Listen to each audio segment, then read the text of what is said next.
नमस्ते आचार्य जी। आचार्य जी प्रणाम। नमस्ते आचार्य जी।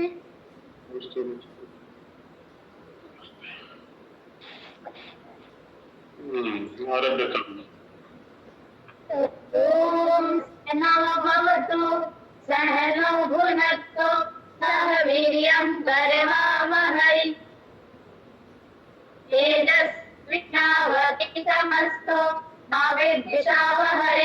ओम शांति शांति शांति।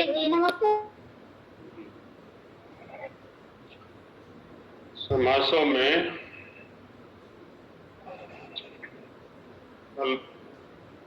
थोड़ा नए तत्पुरुष और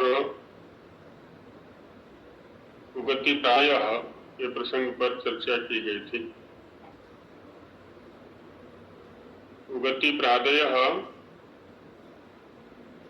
का जो प्रसंग था वो अधूरा रह गया था, पूरा नहीं हुआ था। नए में उत्तर पद के आधार पर 3 स्थितियां आती, कहीं अ आता है, कहीं अन आता है और कहीं पर न का भी प्रयोग होता है। इस पर पढ़ना एक अलग बात है और गुरु को सुनना, गुरु की सुनना का प्रयोग नहीं होता, किंतु गुरु को सुनना होता है। माने साक्षात किसी गुरु के सानिध्य में रहना।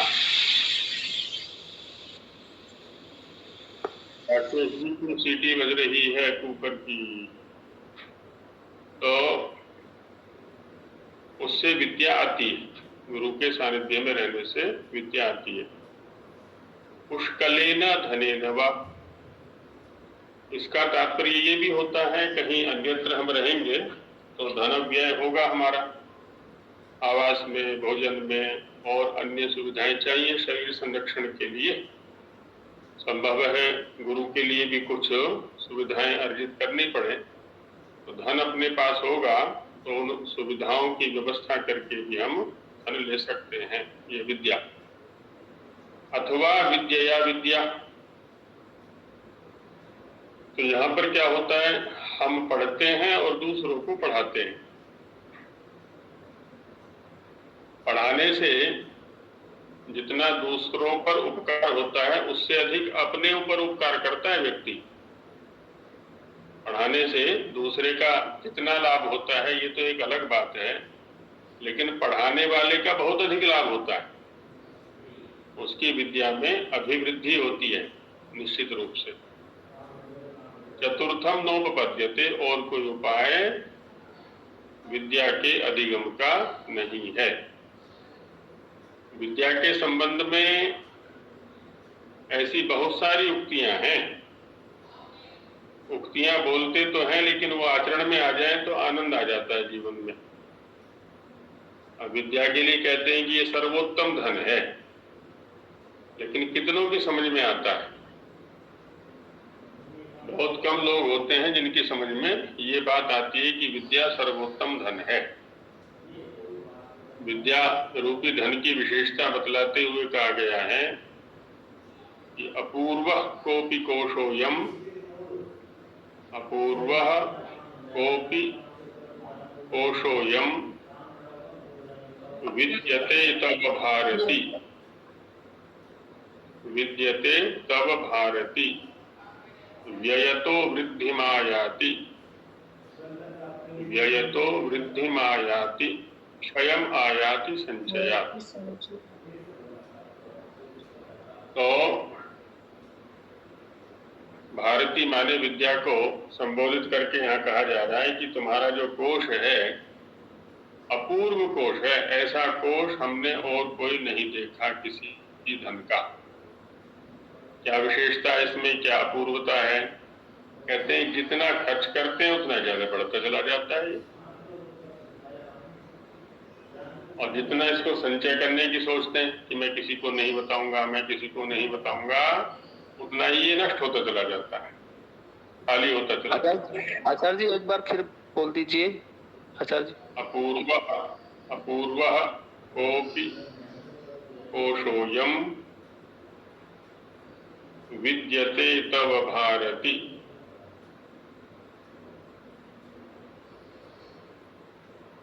व्ययतो वृद्धिमायाति क्षयम् आयाति संचयात्।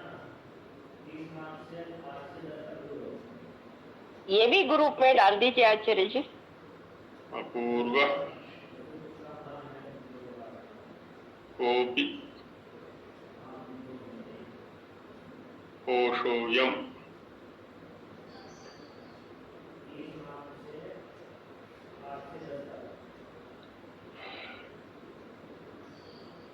विद्यते तव भारति तव भारति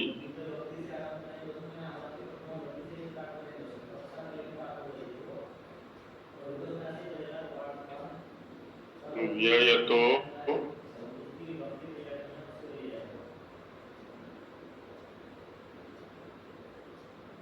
वृद्धिमायाति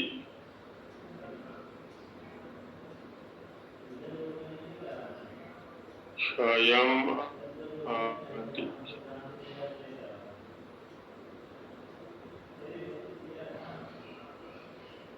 संचयात्।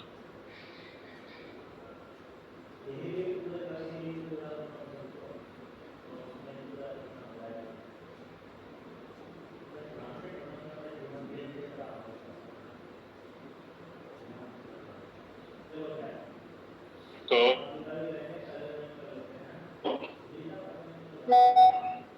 इस कोष की वारणा करें हम, नित्य बढ़ता रहेगा जितना बांटेंगे। बाकी धन कम होते चले जाते हैं, हालांकि कम नहीं होते हैं। मैं तो ये कहता हूँ कि, और कहता ही नहीं बल्कि व्यवहार में भी देखा है, जिसका हम सहयोग करते हैं समय पड़ने पर तो वो व्यक्ति अपना हो जाता है।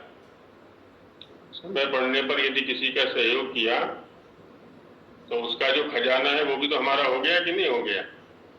कल को यदि हमें आवश्यकता पड़ेगी, आपत्ति काल होगा, तो वो भी पीछे नहीं रहेगा हमारा सहयोग करने में।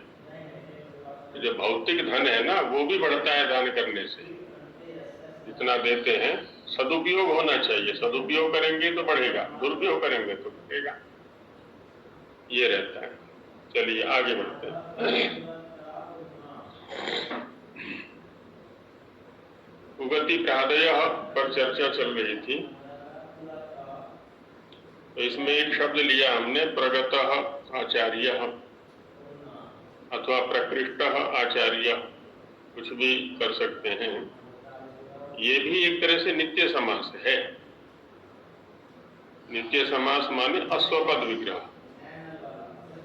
क्योंकि वो गति और प्रादि का भी स्वतंत्र का प्रयोग नहीं होता, अकेले का प्रयोग नहीं होता, किसी न किसी सुबंत या अन्य तिङंत के साथ इनका प्रयोग हुआ करता है।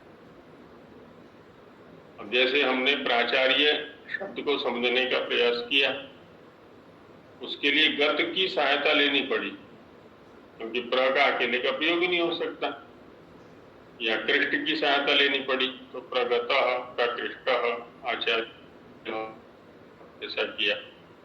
अब यहाँ समझने वाली बात यह है कि जब प्र का गत या कृष्ट के साथ संबंध कर रहे हैं तो प्र की गति अथवा उपसर्ग संज्ञा है, क्योंकि गत अथवा कृष्ट क्या है, क्रिया है। ये हम ये कह सकते हैं तो हमें गति तत्पुरुष हो गया, लेकिन जैसे ही प्र आचार्य के पास पहुंचा तुरंत ये प्रादि तत्पुरुष हो गया। प्रकृष्ट गति तत्पुरुष और प्राचार्य प्रादि तत्पुरुष, क्योंकि आचार्य के प्रति प्र शब्द की गति संज्ञा नहीं है। ऐसे ही शोभनः पुरुषः सुपुरुषः, अब यहाँ पर सु शब्द का अकेले का प्रयोग नहीं कर सकते हम। हमने क्या किया, उसके अर्थ को दिखलाने के लिए शोभन शब्द ले लिया। तो शोभनः पुरुषः, सुपुरुषः, ये भी प्रादि के अंतर्गत आ गया। ये सुष्टु पुरुष है। वो भी कर सकते हैं, सुष्टु कह लें, कोई भी, मैं सुंदरः कह लें। अर्थ प्रदर्शन करना है उस प्रादि शब्द का, हमें अर्थ प्रदर्शन करना है, जिस भी शब्द से करते हैं हम। सुंदरः पुरुषः, सुष्टु पुरुषः, शोभनः पुरुषः, कुछ भी कह सकते हैं। तो ऐसे बहुत सारे प्रयोग हमें मिलेंगे साहित्य के अंदर, सभी भाषाओं में मिलेंगे इस प्रकार से। हिंदी में भी है, संस्कृत में भी है। वो भी एक शब्द ऐसा ही है जिसका स्वतंत्र प्रयोग नहीं होता है, जो अव्यय रूप में है। तो इसका हम कैसे करते हैं? कुत्सितः पुरुषः कुपुरुषः। कु को या कु के अर्थ को दिखलाने के लिए हमने कुत्सित शब्द ले लिया। तो कुत्सितः या दुष्टः भी कह सकते हैं, दुष्टः पुरुषः कुपुरुषः, माने असुंदर या अशोभन अर्थ को दिखलाने वाला कोई भी शब्द सकते हैं हम, दुष्ट, और भी जो भी लेना चाहें ले सकते हैं। तो इस प्रकार से कु शब्द का समास, गति संज्ञक जो शब्द हैं उनका समास, और प्रादि शब्द जो कि गति के साथ संयुक्त होने पर, नहीं, क्रिया के साथ में, क्रियावाची के साथ में संयुक्त होने पर गति या उपसर्ग संज्ञक होते हैं, लेकिन किसी सुबंत के साथ यदि संबद्ध होते हैं तो वही निपात है, सामान्य है, प्रादि। तो ऐसे 3 प्रकार के समासों की व्यवस्था इस सूत्र के अंदर है।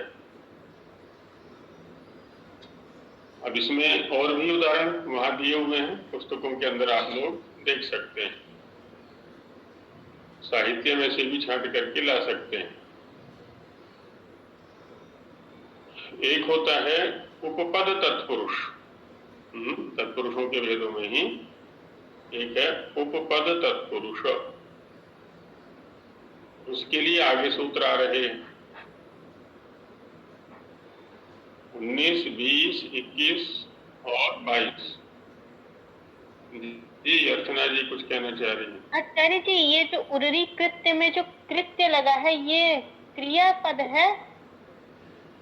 जी बहन जी, क्रियापद है ये, क्योंकि क्री धातु से त्वा प्रत्यय हुआ है भाव में, और उसको ल्यब हो करके कृत्य, कृत्य माने करके, जी। तो उररी कृत्य या उरी कृत्य माने स्वीकार करके, हृदय में लेकर या स्वीकार करके, ऐसा भाव निकाल लेते हैं उसको। तो तत्पुरुष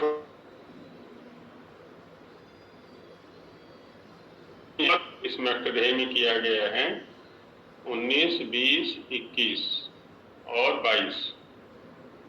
द्वितीय अध्याय के द्वितीय जो ये 4 सूत्र हैं, इनमें उपपद तत्पुरुषों की व्यवस्था है। इसको उपपद तत्पुरुष क्यों कहते हैं? पहले इसको समझ लें। यदि सूत्रार्थ देखें इसका, तो उपपदम प्रथमा एकवचनम अतिम प्रथमा एकवचनांतम, और ऊपर से जो पद चल रहे हैं वो यहाँ पर भी संबद्ध होंगे ही, तो अर्थ हो जाता है उपपदम सुबंतम। उपपद क्या है? पारिभाषिक संज्ञा है व्याकरणों की, यहाँ पर अभी बताएंगे कहाँ है वो संज्ञा। तो उपपदम सुबंतम अन्येन केनचित् सह समस्यते विभाषा तत्पुरुषस्य समासो भवति। वैसे ही नित्य समास है, अश्वपद विग्रह समास। जो उपपद तत्पुरुष है वह अश्वपद विग्रह समास है और नित्य समास है। देखिए, उपपद संज्ञा को समझने के लिए आप चलिए तृतीय अध्याय के प्रथम पाद में एक सूत्र है, तत्रोपपदम सप्तमीस्थम, 92वां सूत्र है। 3 1 92। जी मिल गया। हाँ, तत्रोपपदम सप्तमी स्थम। अब यहां से लेकर आरंभ करके तृतीय अध्याय के अंत तक धातुओं का भी अधिकार चलता है। उससे ऊपरी सूत्र है धातु, ये पंचमी का एक वचन है। तृतीय अध्याय के अंत तक इसका अधिकार चलता है। और ये देखिए 4 सूत्र हैं एक साथ, 91 92 93 और इन चारों का ही संबंध अध्याय के अंत तक जाता है। तो तत्रोपपदम सब कहता है कि इस धातु के अधिकार में जो सप्तमीष्ठ पद हैं, सप्तम्यंत पद हैं, उनकी उपपद संज्ञा होती है। तो आगे सूत्रों के अंदर अब हम देखेंगे कि सप्तम्यंत पद कौन सा है।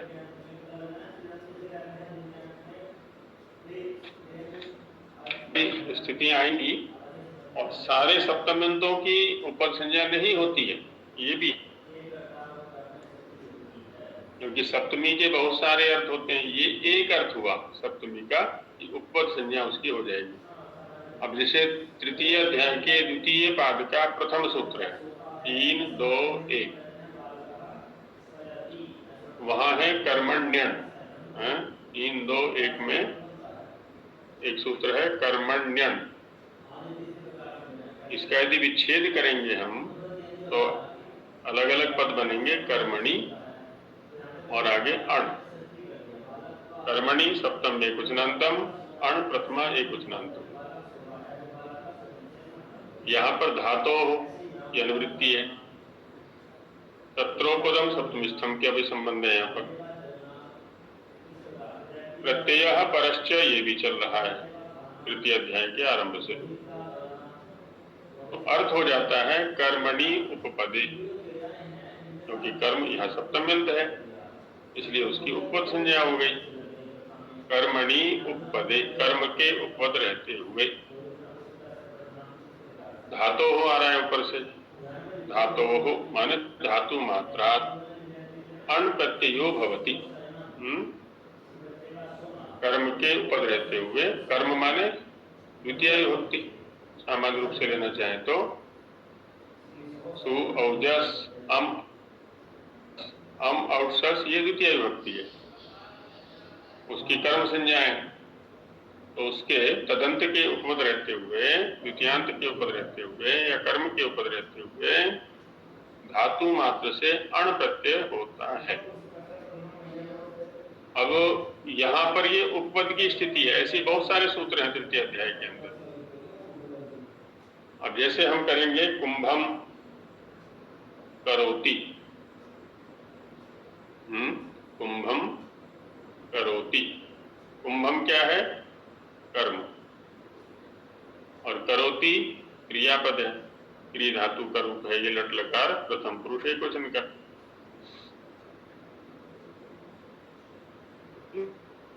कुंभकार, कुंभम करोति इति कुंभकार। कुंभकार को कुंभकार क्यों कहते हैं? तो बताया कुंभम करोति इति, क्योंकि वो कुंभ आदि पात्रों को बनाता है, निर्माण करता है, इसलिए उसको कुंभकार कहा जाता है। तो कुंभ इस उपपद का समास हो गया क्री धातु से अण प्रत्यय ला करके उसके साथ। अब इस सिद्धांत के अनुसार कुंभकारः, ग्रंथकारः, नगरकारः, ग्रामकारः, कुछ भी बना ले तो ये उपपद तत्पुरुष कहलाता है। इस प्रकार के जो शब्द होंगे ना जिनका क्रियापद से विग्रह किया जाता है। जी अर्चना जी। जी मैं कुछ नहीं पूछ रही हूँ, मैंने तो हैंड रेज भी नहीं किया। अच्छा, ये आर्ष कन्या वालों ने किया है। हाँ बोलो भाई। अच्छा जी, यहाँ पे जो भैया बनाता है उसे कुम्हार कहते हैं कि जो सारे मिट्टी के सारे बर्तन को बनाते हैं उसे कुम्हार कहते हैं। कुंभ मैंने इसलिए कहा कि कुंभ आदि पात्रों को बनाने वाला। कुंभ है ना, एक शब्द होता है उपलक्षण। जैसे किसने, माही ने प्रश्न किया, ये माही पूछ रही थी अभी। नहीं आचार्य जी, कुंभ बोल रहे थे, कुंभ घड़ा तो पूछने वाली कौन है पहले ये बताओ, मैं पूछूंगा ना उससे कुछ। उषा है। तो पूछने का पहले तो बहुत बहुत साधुवाद कि पूछा इसने आगे। एक दिन उषा को आचार्य जी ने कहा कि देखो ये दही रखी है पात्र में, इसकी कुत्तों से रक्षा करना। उषा समझ में आया? और उषा के सामने आ गई बिल्ली, तो उसने कहा कि आचार्य ने तो कहा था कुत्तों से रक्षा करना, बिल्ली के लिए तो मना नहीं किया था, तो उसने खाने दिया। तो उषा ने ठीक किया कि आचार्य जी की आज्ञा का पालन किया, नहीं किया? नहीं किया है, नहीं किया। क्यों नहीं किया? जब कुत्ता आया था तो डंडा मार के भगा दिया। अब बिल्ली को तो भगाने के लिए कहा नहीं था, तो बिल्ली को तो खाने दिया। उसमें क्या? आचार्य ने पूछा, अरे दही कहाँ गई? यदि आपने कहा था कुत्ते से रक्षा करना, वो तो बिल्ली आई थी झट कर गई, क्योंकि आपने बिल्ली से तो रक्षा करने के लिए कहा नहीं। तो क्या करना चाहिए था उषा को? सारे को रक्षा करना चाहिए। ऐसा कैसे निकाला तुमने? आचार्य ने कहा कि कुत्ते से रक्षा करना है, तो ये कैसे निकाला तुमने? इसको कहते हैं उपलक्षण, है ना। जब कई का एक साथ ग्रहण करना विपरीत होता है तो उसमें से किसी एक का नाम ले देते हैं, या कह देंगे बिल्ली से रक्षा करना। अब बिल्ली का अर्थ यहाँ पर बिल्ली नहीं है, कुत्ते का अर्थ यहाँ पर कुत्ता नहीं है, अपितु दही के शत्रु, दही के जितने भी शत्रु हैं उन सबको कुत्ता शब्द से कह दिया, या बिल्ली शब्द से कह दिया, या कौवा शब्द से कह दिया। काकेभ्यो दधिरक्षताम, ये न्याय है। ठीक वैसे ही कुंभ शब्द यहाँ पर कुंभ अर्थ में ना हो करके मिट्टी से बनने वाले जितने भी पात्र हैं सब कुंभ हो गए।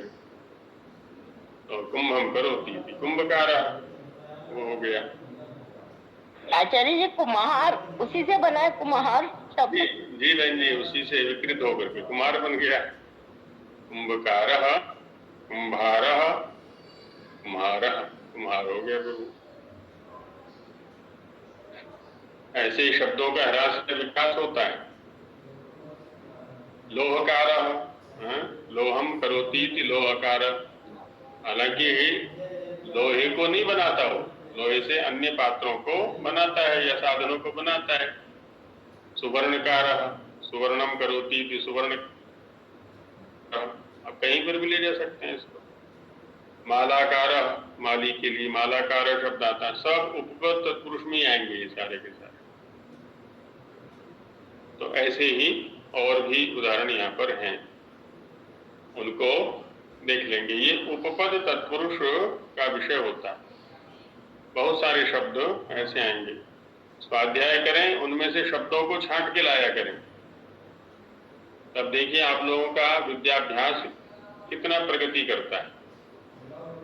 शब्द माने कोई भी, आप गीता पढ़ते हैं, सत्यार्थ प्रकाश पढ़ते हैं, भाष्य भूमिका पढ़ते हैं, कोई भी पुस्तक पढ़ते हैं, उसमें जो भी जुड़े हुए 2-3 शब्द दिखाई पड़े उनको लिख लें अलग से। तो उसमें पहले स्वयं विचार करें, अपने मित्रों के साथ करें, नहीं तो कक्षा में रख लिया करें।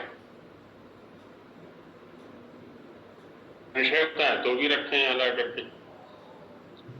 अब वैसे संशय होना नहीं चाहिए, क्योंकि संशय कब होता है?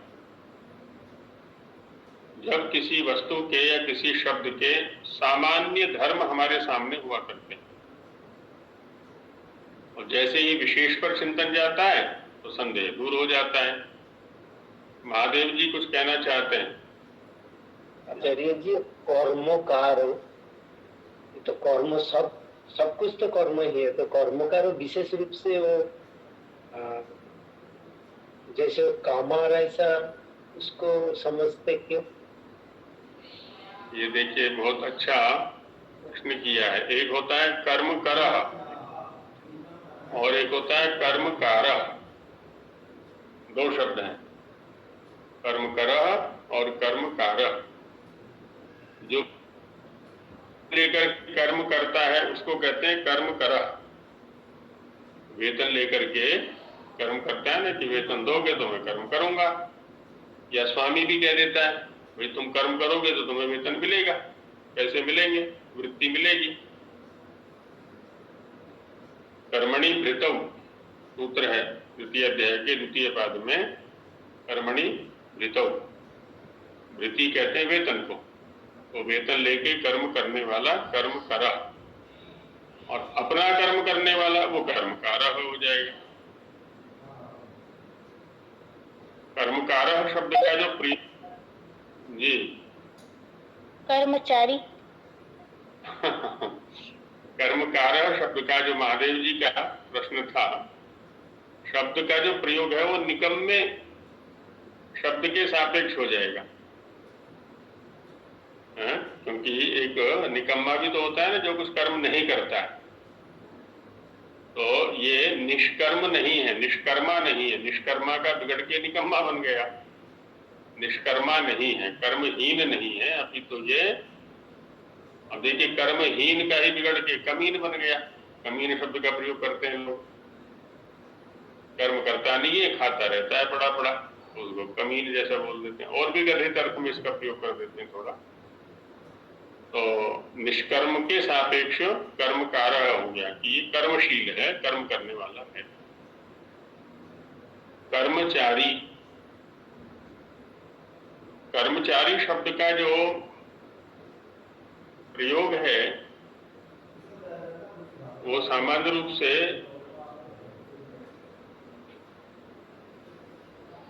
किसी अन्य की बुद्धि के अनुसार कर्म करने वाला।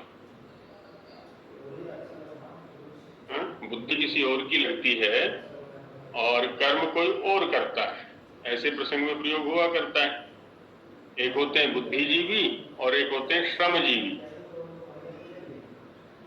है ना। एक तो एक वर्ग ऐसा है समाज में जो कि चिंतन का काम करता है, बुद्धि का काम करता है, और दूसरा होता है शरीर से काम करना।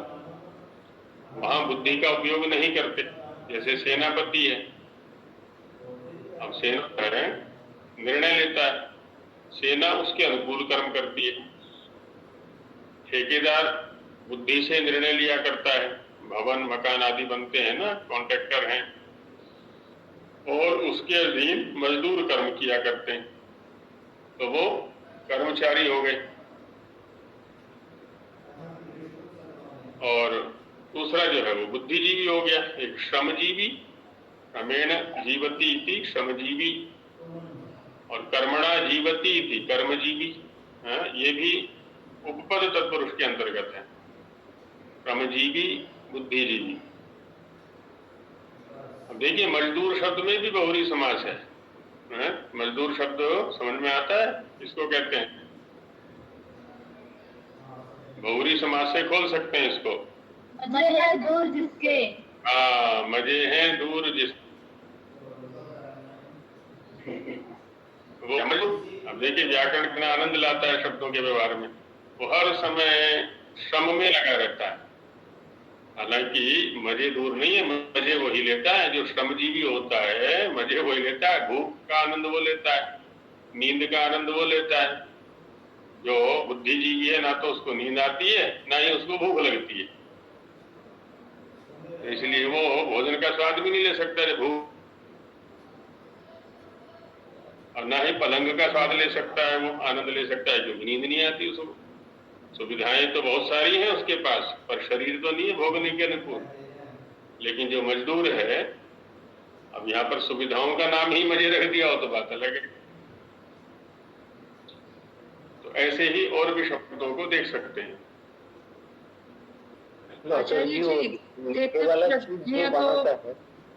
एक बोले महादेव जी, क्या बोल रहे हैं?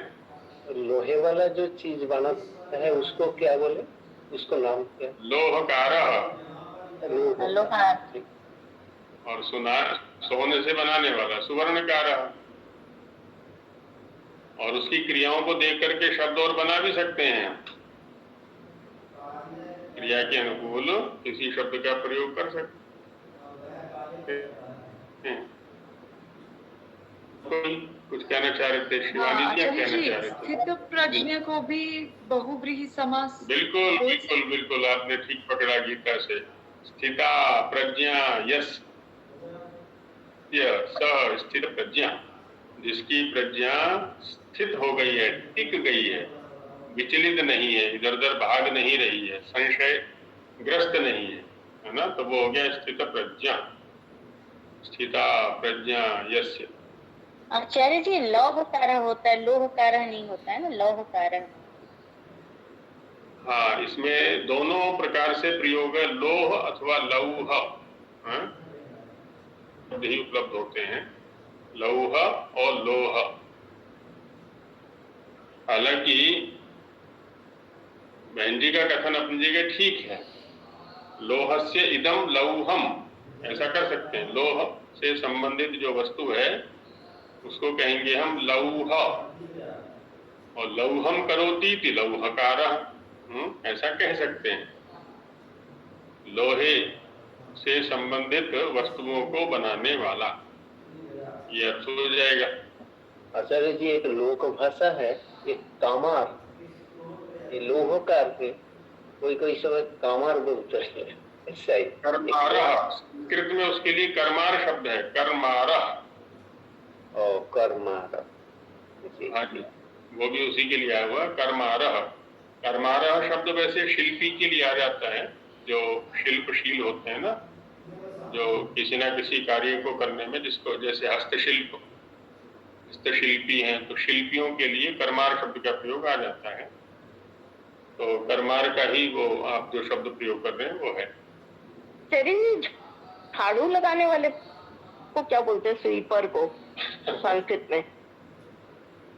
हाँ, अब यहाँ क्या बोला माधव जी ने? कुछ बोला है, झाड़ूदार। झाड़ूदार। झाड़ूदार, हाँ, दार शब्द ये फारसी का है, वाला अर्थ में आता है, मतुब अर्थ में दार शब्द आता है। झाड़ूदार ये उनका हो जाएगा, फारसी वालों का हो जाएगा।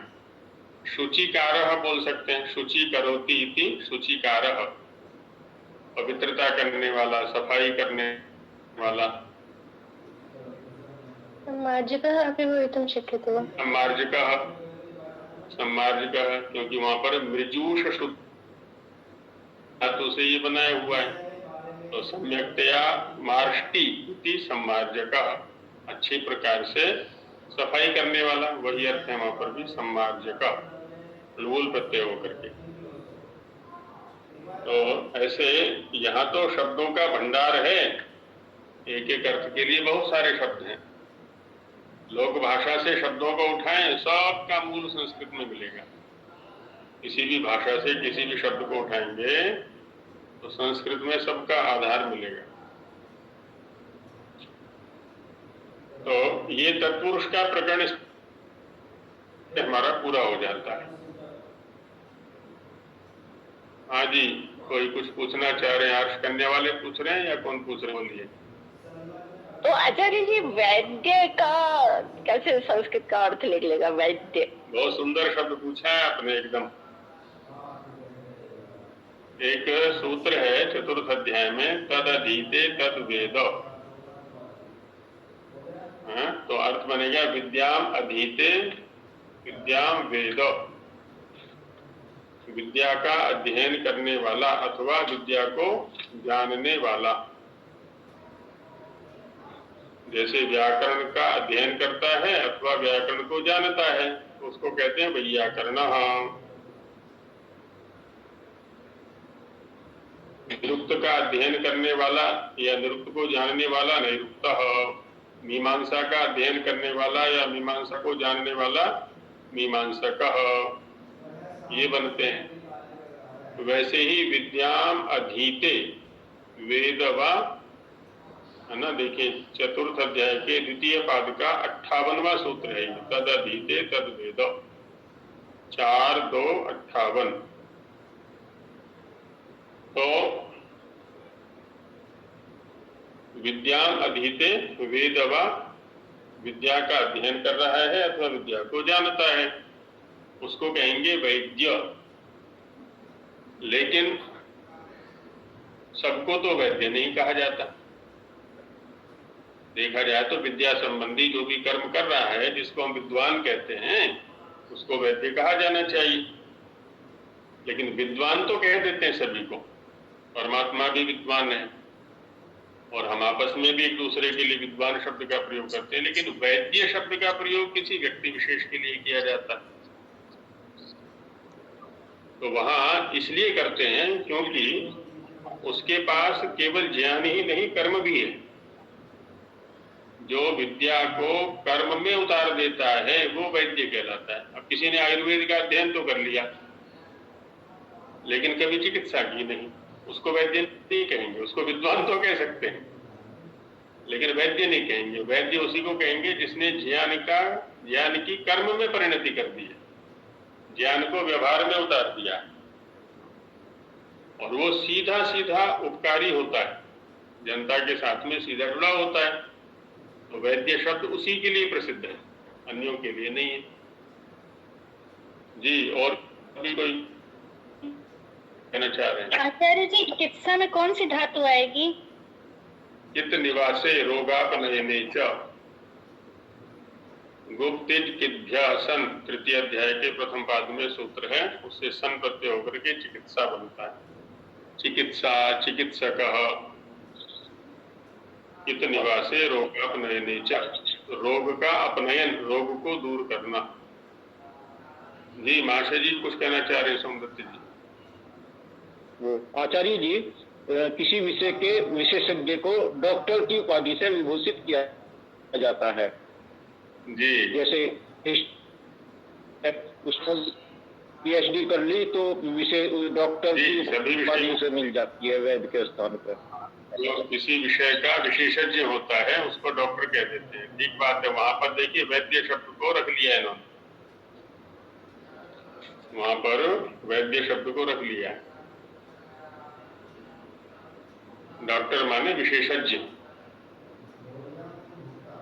जी हाँ जी, ठीक बात है।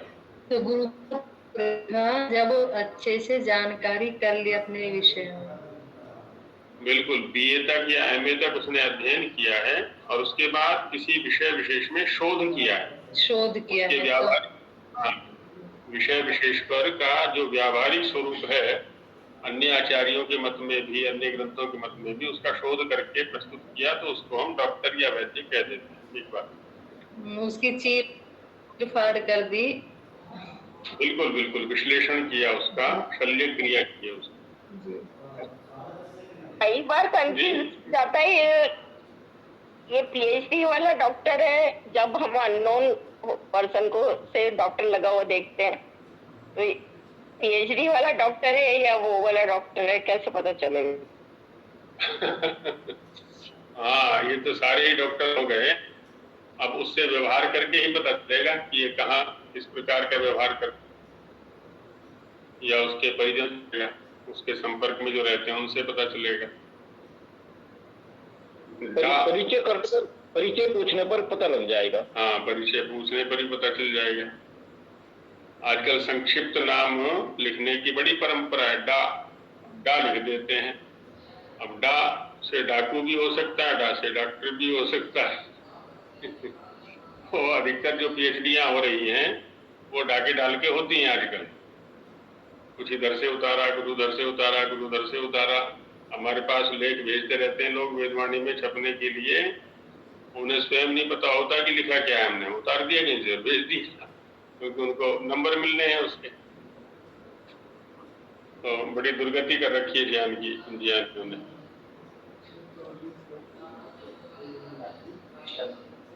हाँ, भिषज धातु है। भिषज धातु खंडवादिगण में इसमें आया हुआ है। वो भी रोगा है में। हाँ जी आचार्य जी, कुंभ का मतलब यहाँ पे मिट्टी का बर्तन है, तो कुंभ के मेला है, यहाँ पर क्या अर्थ है कुंभ का? अब तुम विषय से भटका रही हो हमको। अब व्याकरण से कुंभ के मेले में खींचना चाह रही हो। आचार्य जी से पूछ लेना, वो बता देंगे। कुंभ माने घड़ा, कुंभ का अर्थ होता है घड़ा, घटा।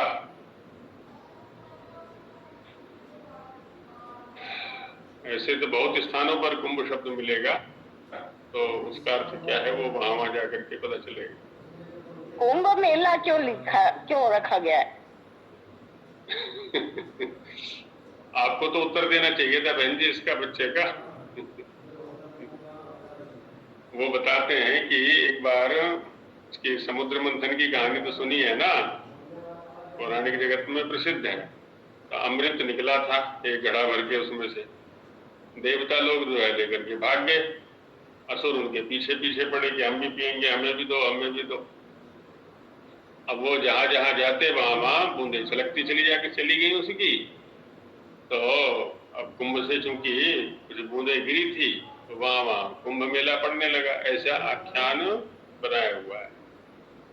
कई स्थानों पर भरता है ना मेला। मेला माने सम्मेलन।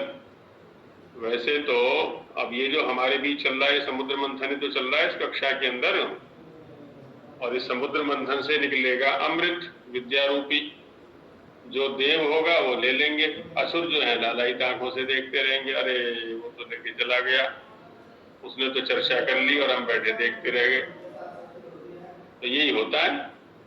तो पहले विद्वानों का संगठन सम्मेलन हुआ करता था, शास्त्रार्थ होते थे किसी न किसी विषय को लेकर के, और सामान्य जनता आती थी उनसे लाभ लेने के लिए।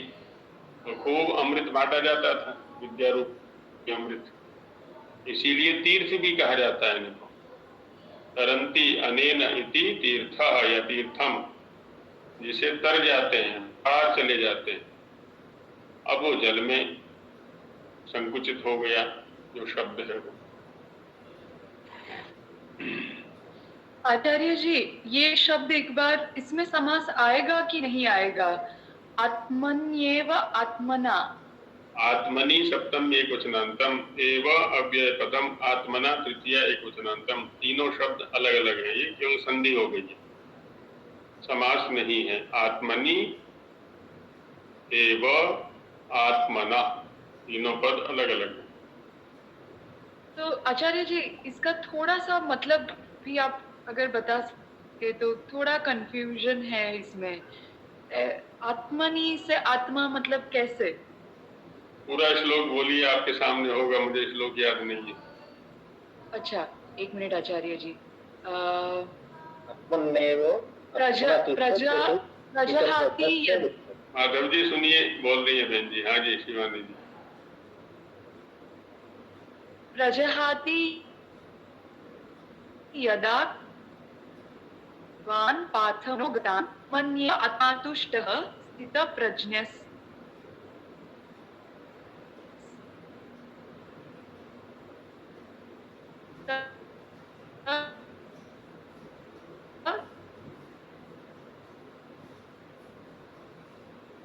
तदोष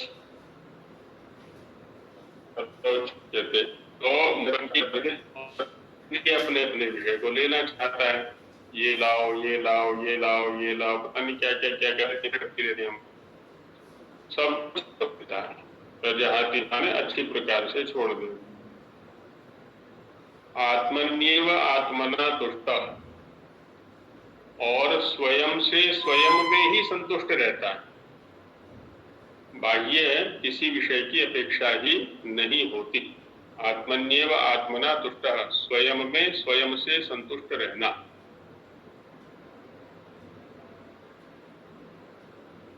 ऐसा बोलना चाह रहा है कि आत्मा से परमा की बात, ये दोनों अलग चीजें है, ऐसी बात हो रही है।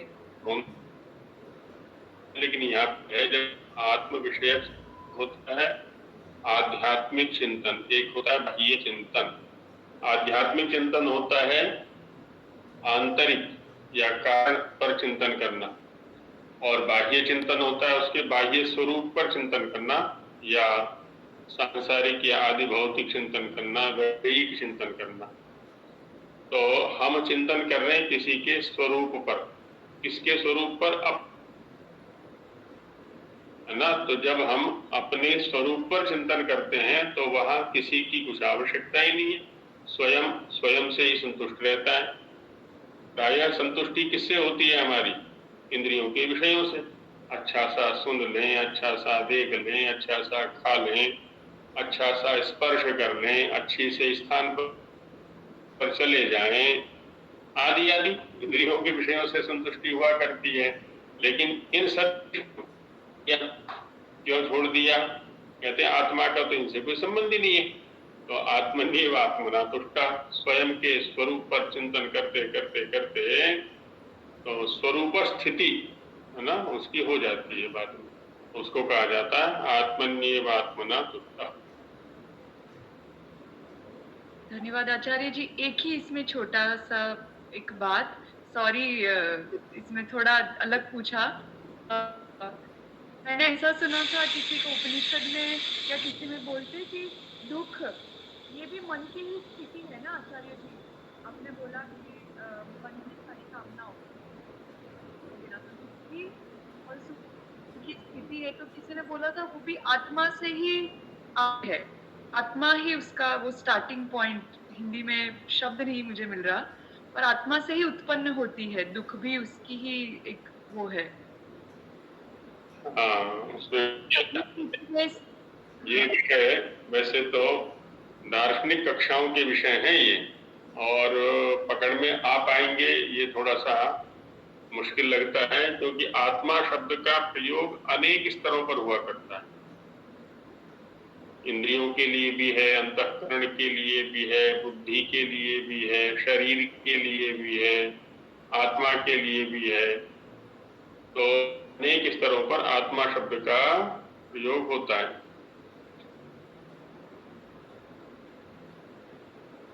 जब आप ये कह रहे हैं कि सुख और दुख की जो अभिलाषा है इसका संबंधी भी आत्मा के साथ है, हालांकि न्याय दर्शन के अंदर ऐसा कहा है,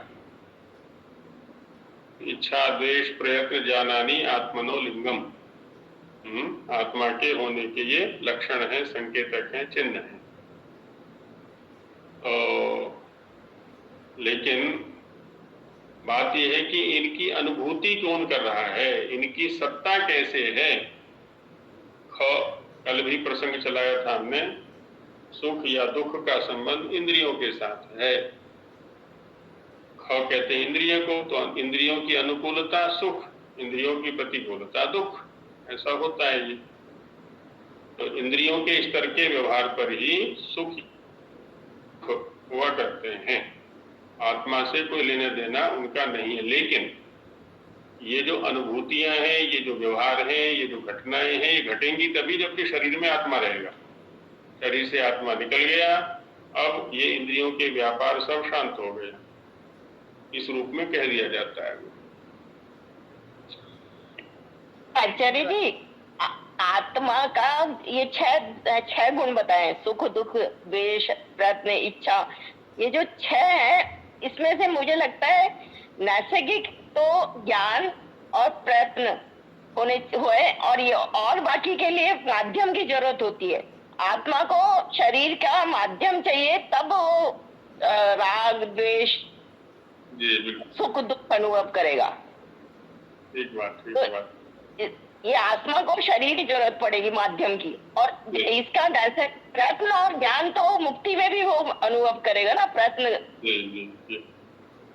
चलिए इस विषय को यहीं विराम लेते हैं, अब अपने विषय पर चलते हैं।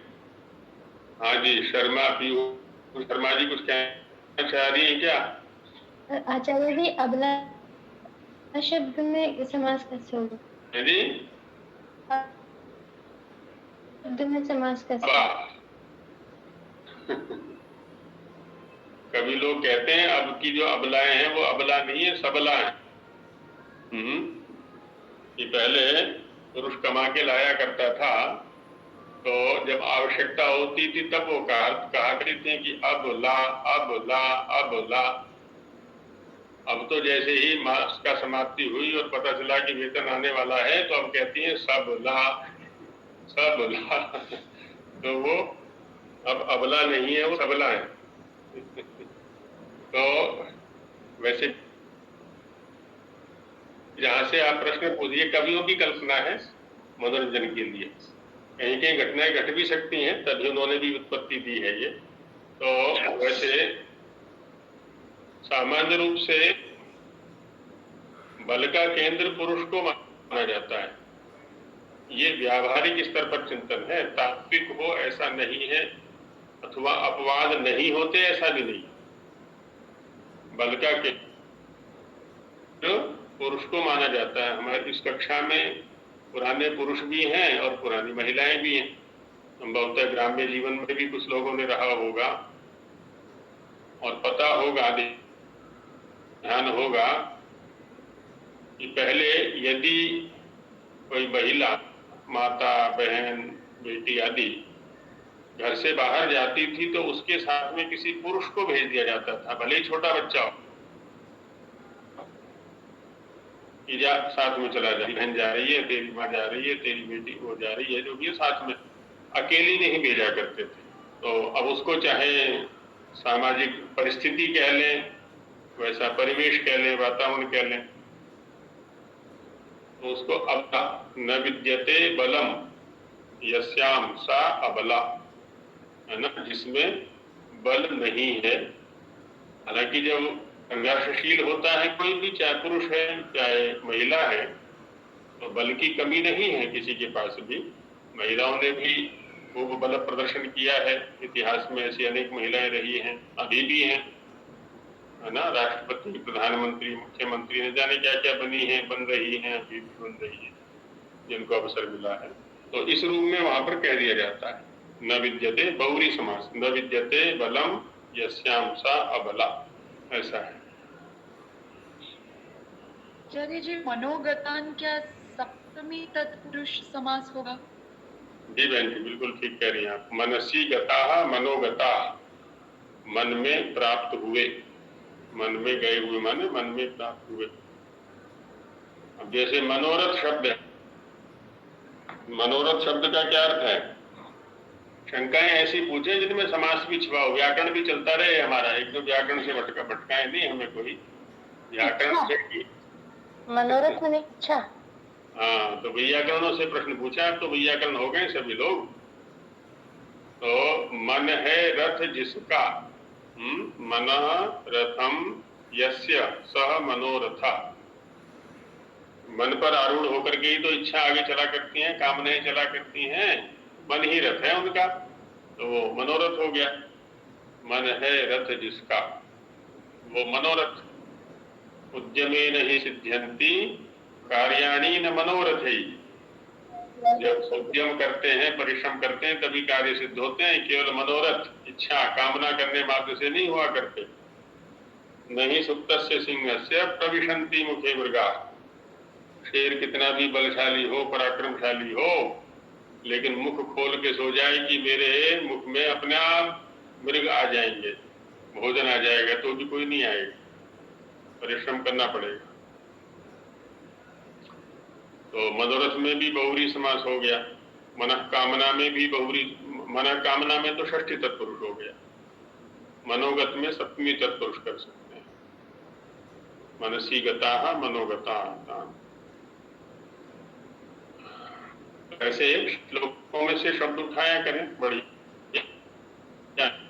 बहुत अच्छा लगता है। आचार्य जी, ये जो अबला शब्द है उसमें मतलब नए समास भी कर सकते हैं क्या? जैसे नए का बिल्कुल कर ईशदार्थ में सकते हैं, प्रयोग लेकिन करके। करने के लिए प्रक्रिया दूसरी अपनाएंगे फिर हम।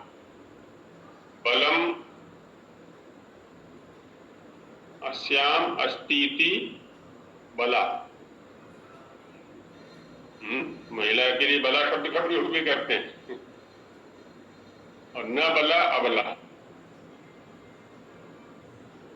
क्योंकि बलवान के बलह शब्द का प्रयोग भी आता है। वत्सांशाभ्याम काम बले, एक सूत्र आया है 5.2 में, वत्सांशाभ्याम काम बले, तो वहां पर बल का अर्थ है बलवान। तो बलम अस्यास्तीति बला, तो स्त्रीलिंग में जाएगा तो बला हो जाएगा वो, और न बला अबला, फिर ऐसा कर देंगे। या तो बल शब्द के साथ, बल शब्द का नए के साथ बहुरी कर दें, न विद्यते बलम यस्याम सा अबला, ऐसा बन जाएगा। अथवा बलम अस्याम अस्तीति बला, और न बला अबला ऐसा बना दे, नहीं तो पुरुष बन गया तो उसमें निर्बला भी हो सकता है आचार्य जी? जी निर्बला, हाँ निर्बला भी हो सकता है। निर्गतम बलम यस्याह सा निर्बला, बल था अब नहीं है तो निर्बला हो गई। और आवश्यक नहीं है कि पहले था अब नहीं है, जिसके पास सर्वथा नहीं है उसको भी निर्बल जैसे बोल देते हैं। निर्गतम बलम यस्य सह निर्बलः पुरुषः, ऐसे ही निर्बला स्त्री या महिला, तो ऐसे शब्दों का प्रयोग कर लेते हैं। आचार्य जी आपने गतान में ऐसे क्यों बोला कि उसमें स्थित है? गतान तो गत गम धातु से शायद जाना होता है, तो मतलब मन में गए हुए, घर में गए हुए, घर में गए हुए गता, ऐसे ही मन में गए हुए मनोगता, जो मन में गए हुए हैं या मन में प्राप्त हुए हैं, बात एक ही भाव दिखा दिया है, उसका तात्पर्य दिखा दिया है ना। मन में प्राप्त, मन में गए, मन में आए। प्रीति जी कुछ कहना चाह रही हैं? आचार्य जी जो अभी सविता जी ने पूछा था निर्बलम में, उसे हम प्राधि तत्पुरुष के तरीके से भी कर सकते हैं, क्योंकि उपसर्ग भी प्राधि तत्पुरुष में क्या होगा ना, पदार्थ को नहीं कह सकते हम, इसके लिए बहुरी में जाना पड़ेगा।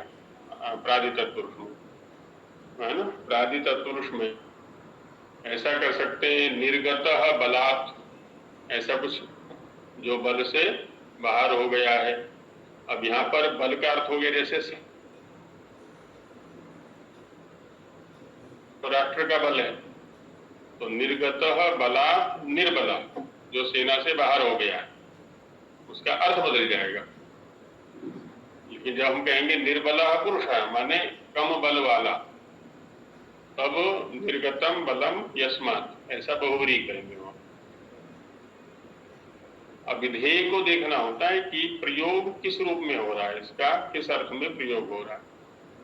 जी राकेश जी कुछ कहना चाह रहे हैं? अच्छा, ये डॉक्टर के जो संदर्भ में जो विशेषज्ञ और विश्लेषण का जो ये मतलब है कि वो प्रयोग हुआ है, तो विश्लेषण व्याप्त तो जो अत्याधिक गण क्या है, ये इससे बनेगा ये विशेषज्ञ और विश्लेषण व्याप्त विशेष बनता है शिष असर्वोपयोगी धातु से।